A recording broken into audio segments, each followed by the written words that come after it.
You have found yourself on another episode of Locked On Bulls. In today's episode, we're going to continue our player profiles, this time previewing the season that Patrick Williams has ahead of him. We're also going to talk about the recent Bulls trade rumors and if that makes us more inclined to think that the Bulls are going to make a midseason move. And lastly, we're going to ask, do the vets actually trust the young Chicago Bulls players? Me and Pat are going to get into all that and more right after this. You are Locked On Bulls, your daily podcast on the Chicago Bulls, part of the Locked On Podcast Network, your team every day.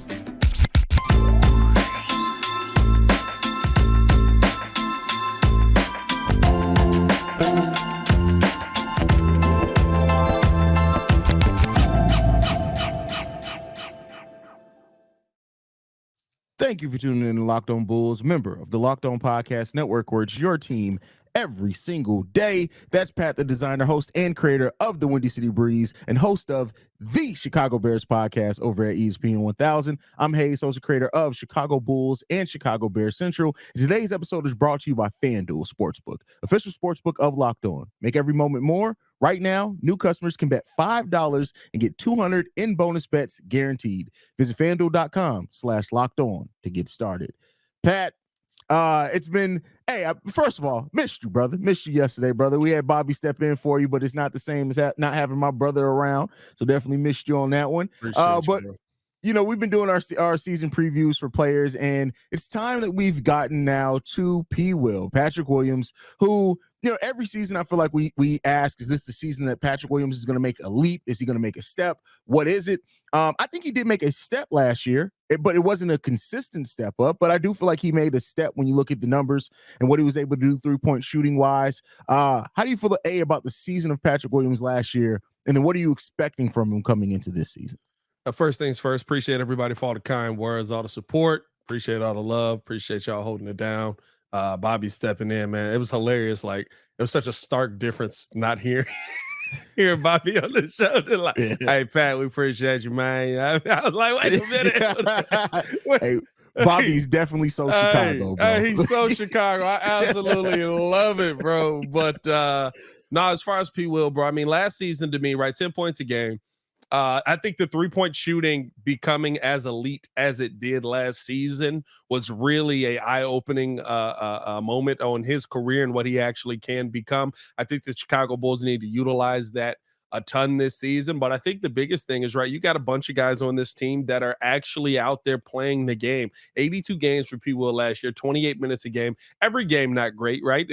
P. Kid's favorite line on it is he's got the loudest 4 rebounds in the NBA. It's not what you want to see from your power forward. But, you know, I think there are a ton of things that he still needs to improve on. And I think there's also some times where you just have to find a way for you to be used. I know, right, one of your big things with P. Will is that Billy Donovan basically just says, you know, you out there. Yeah. But he does that with Javante, did that with DJJ, did that with those other guys, and they found a way to insert themselves in the game and to be able to make an impact. There are times when we'd go 15, 20-minute stretches, and I'd be like, who's the 4 out there? Is that Patrick Williams? He's been out there the entire time? How many minutes? The whole game he's played? You know what I mean? Like, I shouldn't look at P. Will in so many moments on the court and just be like, this dude's non-existent on everything. If you're not stepping up on the offensive end, all right, be a clamp on the defensive end. If you're not at that moment being a clamp on the defensive end, I need 6 rebounds out of you. I need 7 rebounds out of you. You know what I mean? Like, I need these moments to be every minute that you're on the court, something impactful is happening. I think that we have too many players on this team where that's too far and few between.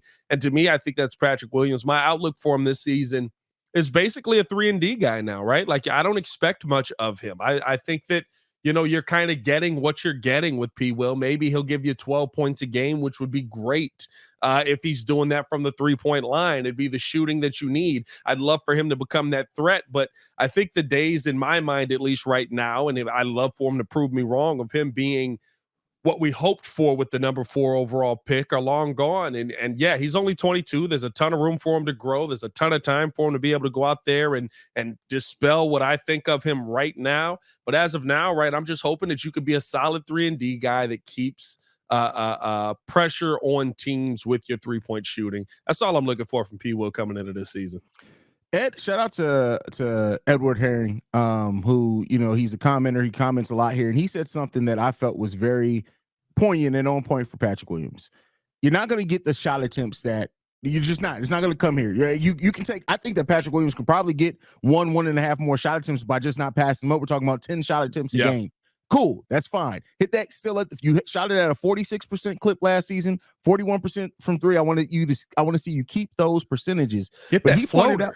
Yeah. He pointed out how he would like to see Patrick Williams have 100 assists, 100 blocks, 100 steals, on top of upping his rebounds. He did have 327 rebounds, so I don't think he said 100 rebounds. But I think that's on point. When you look at Patrick Williams last year, he averaged almost a block per game, almost a steal per game. He had 70 blocks and 72 steals last season. If you can get 100 blocks, 100 steals on top of getting 5 to 6 rebounds per game and 10 points per game, that to me is a solid, because keep in mind, he's the fourth option. That's a solid fourth option. No, and I think that's the thing, right? I think we're kind of saying the same thing with, okay, you're doing something that I look at and I'm like, nobody else on the team can do that. Realistically, the three-point shooting is that as well. But on the defensive end, right, listen, you got a 7-foot wingspan. I think guys, I will say this. We saw a lot of times last season where when P. Will was on certain players, they instantly got the ball out of that player's hand. But the problem is, right, the guys that we want to see you do that against, the LeBrons, the Giannis's, right, like, I shouldn't look at a game where we're going up against Giannis Antetokounmpo and say, wow, Alex Caruso, you got to do this. Alex Caruso, 6'4". I shouldn't go into the game with that thought process that we got to have AC guarding him down low because P. Will's not going to be able to do it. Anthony Edwards, I almost can deal with a little bit because he's a little more shifty right to left. P. Will's kind of like, hey, I'm here. You're not going to get past me with the wingspan. But like those big name guys that we always talk about, right? Okay, he's going to go out here and guard this guy. He's going to go out there and make this guy's life hard. We're not seeing that often enough. We see it, I think, more from the guard position. But when you get to the forwards usually tend to go right at P. Will, and it doesn't end up, going. I mean, I guess, right, was he 220 pounds? He was the least scored on player in isolation last year, so he's doing something right. He has to build upon that, though. Oh, yeah, they can. And listen, and that's why I said they get the ball out of, right, like when we would see, who was he? He was guarding, it was Drew Holiday, one of them guards that was like, that motherfucker finna get a bucket. And every time the ball went to him, he kept throwing it away. I was like, are they really going away from P. Will here? Like, I think we saw that a lot last season. Yeah. But it's in those moments where, right, like, I got Giannis in the fourth quarter and I need somebody to be the Giannis stopper. It shouldn't be my two guard. I feel that. Unless it's Zoe. Like, Zoe is a little bit different. Zoe's different, right? Different, but even there, right? Like, Zoe's 6'6". Alex Caruso is 6'4" in shoes. 6'4" is giving him a little bit of credit too. Like Alex Caruso, I don't know. I think they're giving him. He might even be shorter. They might even list him shorter than that. Let me see. Alex Caruso, they got him listed 6'5". There's no way. There's no way. There's no way. There's no way. We gotta call cap on that one. That's major cap on that one. Like they tripping on that. 6'5" is wild. Basketball Reference got him 6'4". Let me see what our website got him. I gotta look on there, dog. Maybe that was an ESPN rating. NBA.com rating, bro.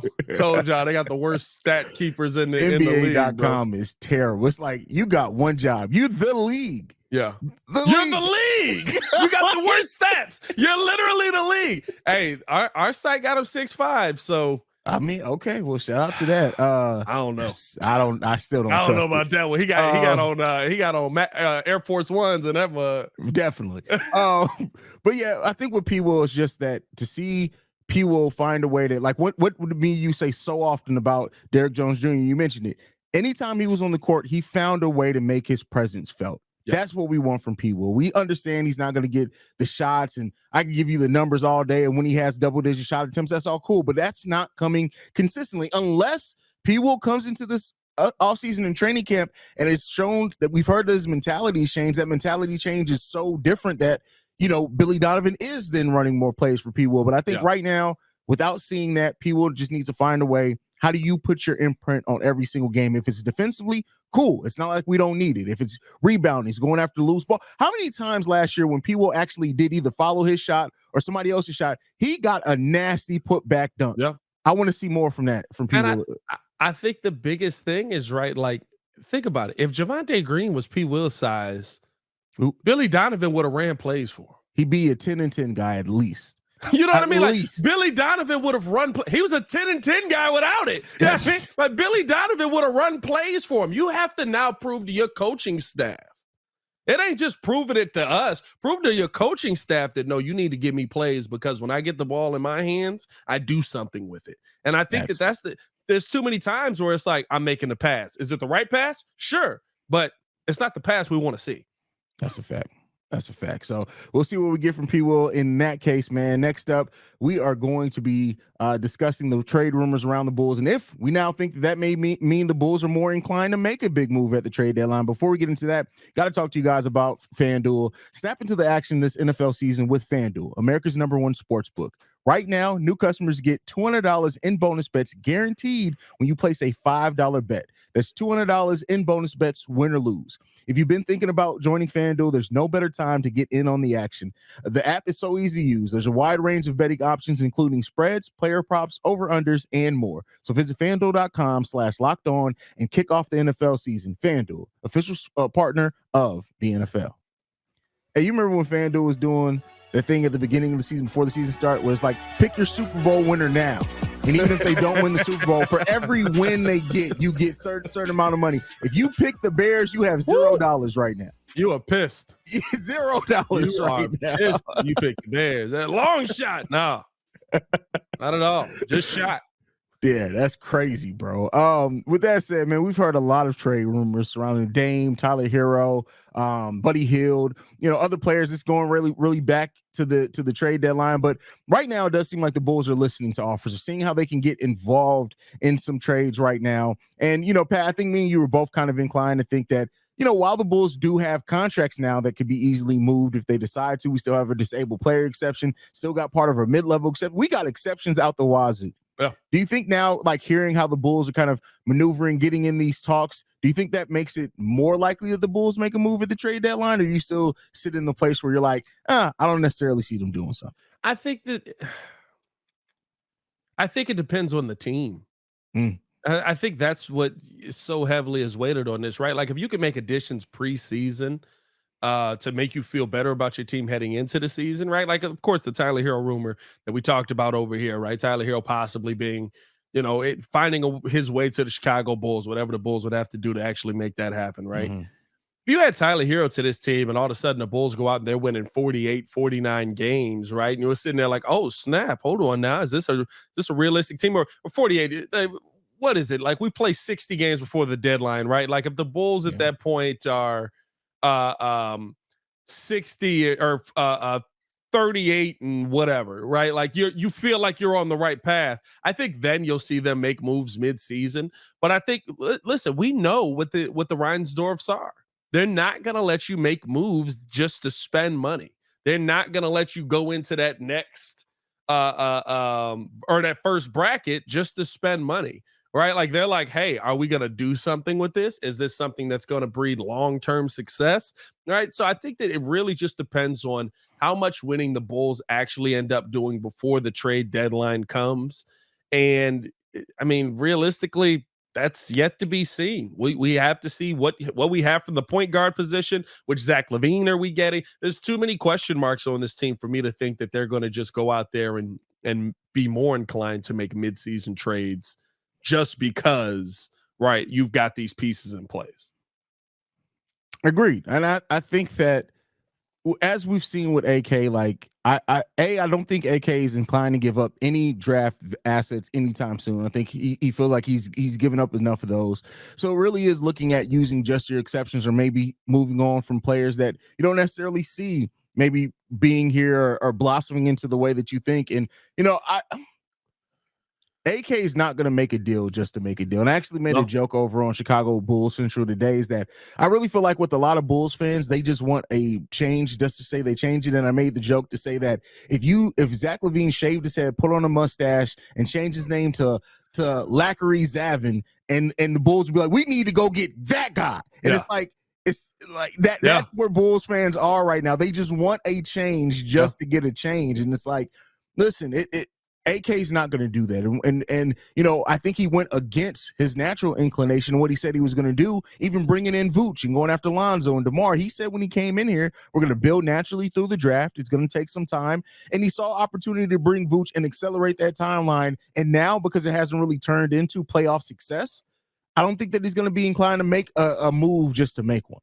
Well, I think too, right? Like even with this team, it is the lack of development from the young guys that has really put the Bulls in this position, right? Like if Patrick Williams turns into what a half of what we hope he would be, right? Like realistically, if he was an 18 and 5 guy, oh my God, we're a completely different team, right? If Kobe White is consistently a 15 guy and he's shooting a 15 point per game guy and he's shooting it, 37, 38% from the 3-point line. Oh my God, this team's completely different, right? Facts. And so there's all those things that go into it where am I going to trade to bring in a young player, even though I know I still want to build through the draft? AK wants to build through the draft, and he's gone out there and he's drafted young pieces. Now, listen, why can't I think of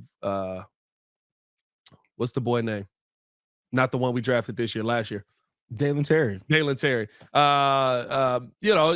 Terry gets zero time on the court, right? It seems like AK is drafting very long-term pieces, right? Like, how old is this guy? He's 15, but when he gets to the league, we'll be able to have him. And then for 6 years, we'll be able to develop this guy, and then he'll become that thing. It seems like he's drafting. I think even Julian Phillips was the youngest player in the draft this season. So there's a lot. I think Derek Lively was Derek Lively? I think he was close. Yeah, but Julian is close, right? Like AK wants to build this thing through the draft, but it's just one of those situations where it's like you also have to have the right development crew in place. You also have to have the right pieces in place, and I just think that there's a lot of question marks on this Bulls team on whether you have those things in place already or not. Yeah, I mean, and we've seen, because keep in mind, last offseason, the Bulls hired that shooting coach that was over in Europe. He came to the Windy City Bulls. Yeah. Then we hired a head of player development this year. And I don't know if you saw it or not. It was just a couple of weeks ago. The Bulls hired another guy who's over player development. He's on that staff. I can't remember his name. So it seems like AK is now starting to put into place the pillars to start developing these young guys, right? And we know that we've drafted a lot of young raw guys that shot could be questionable. And so, I'm glad that we're seeing that part of AK, he bring that to the Bulls, because as you said, that's really what could up this Bull ceiling is 1 to 2 of those guys making a leap. That's what can up the ceiling. Right now, I know we're trained to think, well, let's go after this guy. Let's go after that guy.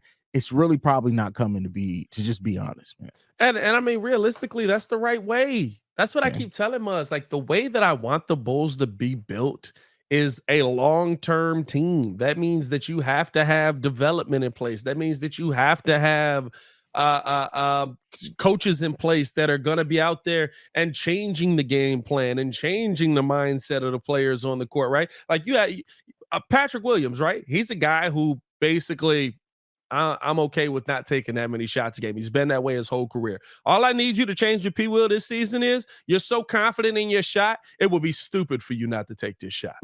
Because he got so many wide open looks last season from Vooch down in the post. That's all I want to change from P. Will from last year to this year. That kind of goes in the last topic. But I think that, right, those little changes with this team will make this team more inclined in the season to say, okay, we got P. Will as a shooter. We've got Javon Carter. We've got Zach LaVine. We got DeMar. Okay, what do we actually need?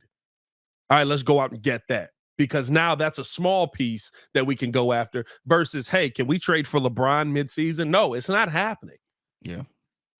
It's not happening. And, now that we said that and have put that officially out in the ether. LeBron to the Bulls.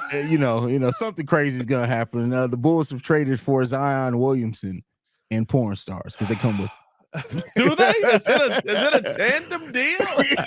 Yeah, Mariah Mills will be moving to the city of Chicago the next week, bro. Not even good ones though. Like we get Mariah Mills. You know what I mean? Yeah, I know. Not even good ones, bro. Second string. The G League of the porn stars. That's what it is.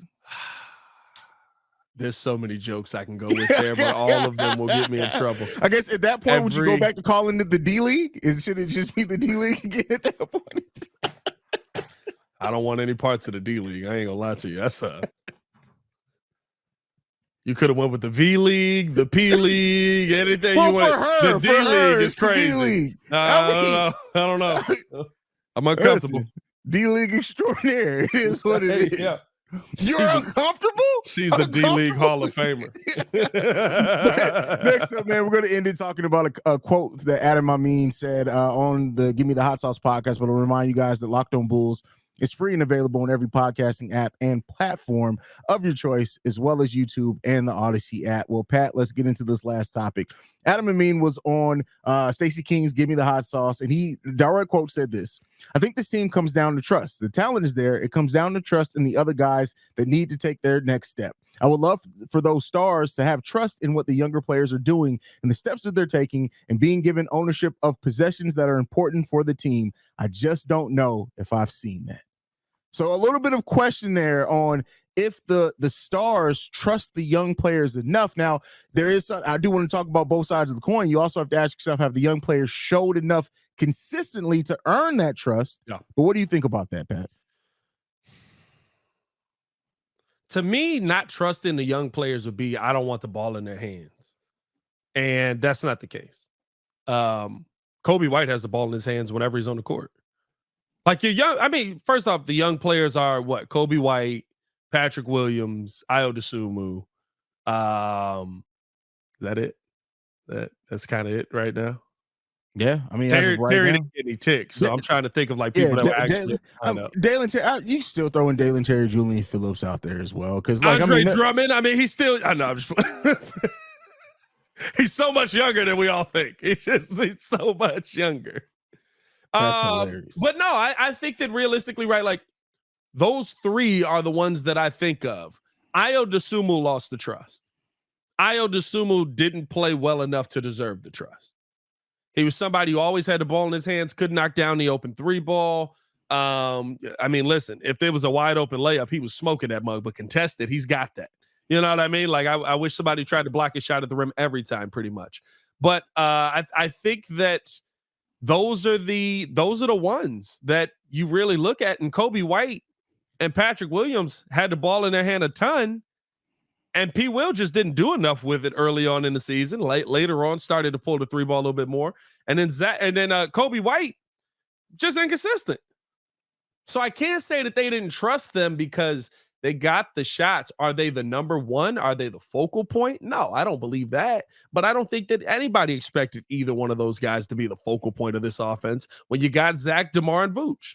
Well, I think looking at Amin's quote, I know we're talking about it generally, do they trust him? I think he's more so saying with the game on the line is, I guess, what I'm taking from this quote. And to me, that's even more so of a, hey, you ain't showed me that you can take the open shot consistently when the game ain't on the line. You think we're going to you when the game's on the line? Yeah, I don't get why. I don't get that part. Like I don't get that part. I will say this, right? If game is on the line, I'm down 3. Mm-hmm. And I need somebody on this team to take a shot. I would want to see the team trust P. Will in those moments. That's because fair. He has done 3. that during the season. Yeah. He's done that in the game, right during the game. Does P. Will trust himself, though? Because I think P. Will's going to immediately pass that ball back out. Well, I mean, listen, if you pass it at that point, you ain't got no choice but to trust yourself, right? You got to pull it, right? Like I'm saying, like game on the line, right? We see them go to Zach, go to DeMar, but DeMar DeRozan, I don't know where he's at historically at this point now. After last season, he missed a lot of clutch moments, but historically before that, he was one of the best. Yeah, like in NBA history in clutch buckets. So why wouldn't I go to him? Record, it's crazy. You know what I mean? Why wouldn't I go to him? Zach LaVine. I mean, I don't know. Zach in the clutch is Zach in the clutch. Like, if he doesn't have to dribble, I'm trusting Zach all day. I'm trusting Zach to take a shot all day. That ball hits the floors. The moment Zach got to dribble it, it's like, oh, come on, bro. What we doing here, man? Let's hope Dribble Too Much fixes that a little bit. Hey, shout out to Dribble Too Much for being in the UC as well. Well, not the UC, the Advocate Center. Did you see him post that video? Yeah. Oh, he out there working with him. But I think that's the thing for me, right? Realistically, I want to see moments that guys are regular in the game. If we're talking about end of game moments, clutch moments, I want to see those moments for them that they've already been successful in, and now I can put you in that moment at the end of the game. I don't want to take a chance, right? For me with P. Will, the biggest thing is I should be able to put you on the best, whoever the player is on the other side, that is trying to get a clutch bucket on the defensive end. We always think offensively. I can't trust them defensively at the end of the game. Right? Like I would love to put you out there on, Kevin Durant to close the game. You know why? You got a 7-foot wingspan and you're 6'8". Instead, I got Alex Caruso following this guy around. Great point there. So I think that's realistic. That's the part of the game where I'm looking at and I'm like, I don't think that there's a lack of trust in the young guys. I think there's a lack of role for the young guys, but that comes with the team construction. And we knew what this team was going to be when it came together. I mean, we went after, and for that to be said as well, like I not to say that the signings of Javon Carter and Torrey Craig are bad, because I love the signings of them. Yeah. But I need players like Io. I need players like P. Will to look into them saying, like P. Will needs to look at Torrey Craig every day and say they brought in somebody who literally does everything I do, but worse. Yeah. Or better. Or better in some cases. Yeah. I think that's the part that sucks. Yeah. And ask themselves why. And so, like, this training camp, I hope it does help. There's going to be a spirit of competition, because best believe, Torrey Craig started for a little bit of there for the Phoenix Suns when I think KD was out, and he played pretty darn good. Torrey is trying to come in here and win a starting role, right? People need to take that personally. He needs to come in and take that personally. And so, and we'll see, man. We've heard a lot about P. Will's mindset and stuff like that. Let's see what it's going to be. And hey, I don't know about you, Pat, but hey, media day is Sunday, bro. In less than 10 days, we'll be talking about actual Bulls basketball, bro. It's been a long off season, brother. Bro, it's been so long. And you know what it is? It hasn't even been bad. It's just been like, at a certain point, it's like, all right, we're having the same conversation just with different words. Yeah. And I'm so glad that that's finally over. Like, just somebody come out day one and say something crazy. Just be like, yeah, I think Andre Drummond is the best rebounder of all time, and he's going to prove it when he takes the starting role from Vooch. And we just, oh, God, wait a minute. Hold on now. Like, give me something to talk about here day one. I'm glad basketball is back, though. I miss basketball. Football is not fun. It's actually painful, and live long and prosper. I don't know. Hey, listen, but I don't know. Basketball is about to start, but this episode has come to an end. Pat, let's get the heck up out of here, bro. Follow us on everything at Locked On Bulls. You can follow me on everything at Pat the Designer. Appreciate all of you guys for showing so much love. Absolutely, man. You guys can follow me at CEO Haize. At this point, you know how to spell it, so I ain't dumbing it down for you. For Pat the Designer, I'm Haize. It's been Locked On Bulls, man. We out here. And we're bringing back the mailbag this season. We're going to start promoting it more. We're bringing back the mailbag. Peace, y'all. Is Pat frozen?